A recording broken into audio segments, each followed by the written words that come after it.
ဓမ္မမိတ်ဆွေများအားလုံးမင်္ဂလာပါအခုကျွန်ုပ်၏တင်ပြမှုသည်ကျွန်ုပ်၏ကိုယ်ပိုင်တွေ့ရှိမှုဗဟုသုတနှင့် AI ရဲ့အသိပညာများကိုပေါင်းစပ်ဖလှယ်ပြီးတင်ဆက်ခြင်းတစ်ခုသာဖြစ်ပါသည်ကျွန်ုပ်၏ကိုယ်ပိုင်ယူဆချက်များသာဖြစ်၍ဓမ္မမိတ်ဆွေများအနေနဲ့စိတ်တဘောကျမှုမကျမှုများရှိနိုင်ပါသည်ဤတင်ဆက်မှုနှင့်ပတ်သက်၍မည်သို့ပင်ဝေဖန်ဆွေးနွေးအကြံပြုမှုမျိုးမဆိုကြိုဆိုလက်ခံပါသည်ဘောင်ပြင်ကိုထွက်၍လွတ်လပ်စွာတွေးခေါ်တင်ဆက်ခြင်းဖြစ်၍လည်းကျွန်ုပ်၏မှားယွင်းမှုမိတ်ဆွေများနှင့်စိတ်တဘောထားခြင်းမတိုက်ဆိုင်မှုများရှိပါကနားလဲခွင့်လွှတ်ပေးပါရန်အနုအညွတ်တောင်းပန်အပ်ပါသည်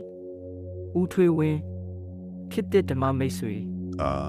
ဟိုကျွန်တော်တစ်ချက်လောက်စဉ်းစားကြည့်အောင်ဗျာဘာများလဲရှင်တကယ်တမ်းလက်စုပ်လက်ထိုင်ပြစရာဘာမှမရှိတဲ့အရာကြီးတစ်ခုကိုလေအလွန်လေးလံနဲ့ဝန်ထုတ်ဝန်ပွေးကြီးတစ်ခုလိုမျိုးတစ်သက်လုံးအပင်ပန်းခံပြီးထမ်းထားရတယ်ဆိုရင်ဘလောက်တောင်ရေစရာကောင်းလိုက်မလဲတကယ်စဉ်းစားကြည့်ရင်ရေစရာကောင်းပေမဲ့လက်တွေမှာကြောက်လူသားတွေဟာအဲ့ဒီလိုမရှိတဲ့အရာတွေတခုအတွက်နဲ့ပဲကိုဘွားရဲ့ဖိုးတန်ချင်းတွေခွန်အားတွေကိုအကုန်ခံပြီးနေ့စဉ်နဲ့မြပင်ပန်းဆင်းရဲခံနေကြတာပါပဲရှင်ဒါလာကြောင့်မို့လို့ဒီနေ့ကျွန်တော်တို့အသေးစိတ်လေးလာဆွေးနွေးသွားမယ့်အကြောင်းအရာကဘွန္ဒအဘိဓမ္မာနဲ့လောကုတ္တရာသဘောတရားတွေအပေါ်အခြေခံထားတဲ့အမေအဖေဆွေးနွေးမှုတစ်ခုပဲဖြစ်ပါတယ်အထူးသဖြင့်အတ္တဆိုတဲ့အစွဲလန်းနဲ့မာနဆိုတဲ့သဘောတရားတို့ဘလို့ချိတ်ဆက်နေတယ်လဲဆိုတာကိုပေါ့ဟုတ်ပါတယ်ရှင်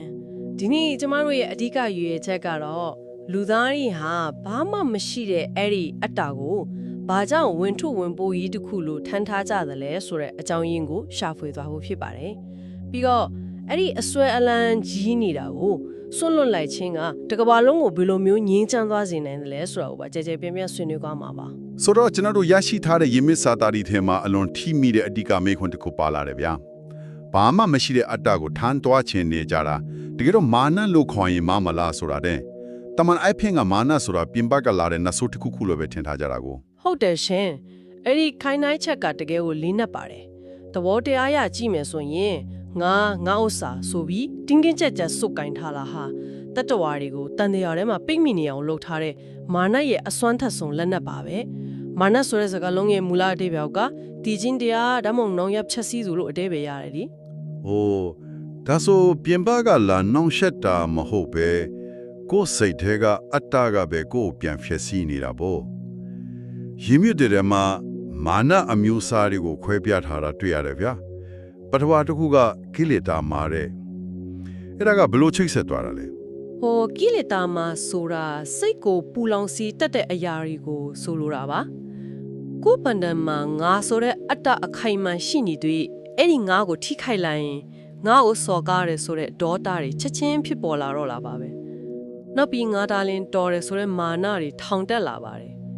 အဲ့ဒီဒေါသမာနတွေဟာစိတ်ကိုအစိတ်ခတ်နေတဲ့တကယ်မာနတယ်ပါပဲအဲ့ဒါကတော့တကယ်ကိုလက်တွေ့ကြတယ်ဥပမာ social media ပေါ်မှာကိုတင်လိုက်က post တစ်ခုကိုတယောက်ယောက်ကလာပြတင်ရင်ချက်ချင်းဒေါသထွက်ပြီးပြန်ရန်တွေးခြင်းစိတ်တွေပေါ်လာတာမျိုးပေါ့ဒါကကိလေသာမာရဲ့တယောက်တကန်နေပဲဒါပေမဲ့ယဉ်ကျင့်ထဲမှာနောက်ထပ်မာနတစ်ခုဖြစ်တဲ့အဘိသင်္ခါရမာအကြောင်းလည်းပါသေးတယ်နော်ဟုတ်ပါတယ်ရှင်အဘိသင်္ခါရမာဆိုတာကအကျမ်းဖျားအဖြစ်ပြုလို့အားထုတ်မှုဒါမှမဟုတ်ကံတရားတွေကိုဆိုလိုတာပါအဲ့နေရာမှာကြည့်တော့နည်းနည်းလေးစဉ်းစားစရာဖြစ်သွားတယ်ဗျာမကောင်းတဲ့အလုပ်တွေလုပ်တာကတော့ထားပါတော့ကောင်းတဲ့အလုပ်တွေလုပ်တာကောဥပမာဆေးရုံစောက်တယ်ပါဒါပေမဲ့ငါလူတာငါရဲ့ကုတူပဲဆိုတဲ့စိတ်နဲ့လွတ်တာမျိုးကိုပါမာနရဲ့အလုပ်လို့သတ်မှတ်တာကနည်းနည်းတော့မလွန်ဘူးလားလို့ပင်ပန်းကြည့်ရင်တော့လွန်တယ်လို့ထင်စရာရှိတာပေါ့ရှင်ဒါပေမဲ့တန်တရားကနေလွတ်မြောက်ရေးဆိုတဲ့ပန်းနိုင်ကနေကြည့်မယ်ဆိုရင်တော့မလွန်ပါဘူးဘာဖြစ်လို့လဲဆိုတော့ကောင်းမြတ်တဲ့အလုပ်ပဲဖြစ်ဖြစ်ငါဆိုတဲ့အတ္တအတွက်ရည်ရွယ်ပြီးလွတ်ဆောင်သမျှကံတရားတွေအားလုံးဟာတန်တရားကိုဆက်လဲစေလို့ပါဆိုတော့ဒီနေရာမှာပုံမြင်တဲ့အောင်ဥပမာလေးတစ်ခုပေးရှင်နေရှင်ခွေးတစ်ကောင်ကိုတိုင်မှာကျိုးနဲ့ချီထားတယ်ဆိုပါစို့အဲ့ဒီကျိုးကတန်ချီတဲ့နေတဲ့တန်ကျိုးလည်းဖြစ်နိုင်တယ်လို့တန်ဖိုးကြီးတဲ့ရွှေကျိုးလည်းဖြစ်နိုင်ပါတယ်ဟုတ်ပြီမကောင်းတဲ့အကုသိုလ်ကံတွေကတန်ကျိုးနဲ့တူပြီးအတ္တနဲ့လုပ်တဲ့ကုသိုလ်ကံတွေကရွှေကျိုးနဲ့တူတယ်ပေါ့သိကြပါရဲ့ရှင်ရွှေကျိုးကဘလောက်ပဲလာခွေးလေးကတော့တိုင်ကလွတ်မသွားပါဘူးတန်တရားဆိုတဲ့တိုင်မှာအချီခံထားရတာချင်းအတူတူပါပဲဒါကြောင့်အတ္တနဲ့လုပ်တဲ့မြတ်ကံတရားတွေဟာကိုယ့်ကိုစွဲချိထားတဲ့အသက်အဘိသင်္ခါရမှာလို့လေးလေးနက်နက်ရှင်းပြထားတာပါဒါဆိုရင်အင်မတန်အရေးကြီးတဲ့မေးခွန်းစကူဖြေလာပဲဗျာဘာမှမရှိတဲ့ယာမန်တိတိရဲ့နဲ့ဒါမှမဟုတ်ကိုယ့်ကိုတန်တရားမှာပြန်ချီနှောင်မဲ့ဒုက္ခပေးနေတဲ့ယာမန်တိရဲ့နဲ့လူတွေကဘာလို့မြ အဲ့ဒီငါဆိုတဲ့အတ္တကိုလုံးမချလိုက်ကြတာလေ အဖြေကတော့ရှင်းပါတယ်ရှင်အဝိဇ္ဇာလို့ခေါ်တဲ့အမှန်တရားကိုမသိမြင်မှုကြောင့်ပါရင်းမြစ်စာသားတွေထဲမှာဒီအချက်ကိုရှင်းပြကိုတိမ်လျက်ကိုရေချင်ပြီးပြေးတယ်လို့ပဲဆိုတဲ့ဥပမာကိုသုံးထားတာပါ အာအဲ့ဒီတန်လက်ဥပမာကတကယ်ကိုရုံလုံးပေါ်တယ်တဲကန်တာရဲမှာနေရန်ပူလို့ရေစာနေတဲ့ခီးတဲ့တရားဟာအဝေးကတန်လက်ကိုရေစစ်မပြီးအသေးလဲပြေးတော့တာပဲလေပြေးသွားလေရေကစုတ်သွားလေနောက်ဆုံးရေမတွေ့ပဲအမောဆုပ်ပြီးပြင်ပန်းရတာပေါ့ဗျာ အတိအကျပါပဲရှင်အဲ့ဒီခရီးသီးလို့ပါပဲလူသားတွေဟာလည်းတကယ်မရှိတဲ့ငါကိုရှိတယ်လို့အထင်မှားပြီးအဲ့ဒီငါကိုကောက်ွယ်ဖို့ငါကိုအမွှန်းတင်ဖို့တဘဝလုံးအချင်းတွေခွန်အားတွေအကုန်ခံနေကြတာပါကုံတွေတက်လာအောင်လုပ်ဖို့နဲ့တင်ဘဝတစ်ခုလုံးကိုပင်ပန်းစင်းရဲစွာနဲ့ပြေးရင်စွာရင်ကုံဆုံးသွားကြရတာလေ တကယ်စင်လာကြည့်ရင်အင်မတန်တနာစရာကောင်းတဲ့အဖြစ်ပြက်နော်ဘာမှမရှိတဲ့ရာကိုအရှိထင်ပြီးအလေးပင်ခံကထမ်းဖို့ထားရတာဟာတကယ်ကိုတနာစရာကောင်းတဲ့ဝန်ထုပ်ဝန်ပိုးကြီးပါနေ့စဉ်စိတ်ဖိစီးနေရတာတွေအိမ်မပြောလာတွေကလည်းအဲ့ဒီတညက်လို့မရှိတဲ့ငါကိုစောင့်ရှောက်နေရလို့ဖြစ်နေတာအများဆုံးပဲဗျ ဟုတ်တယ်ရှင်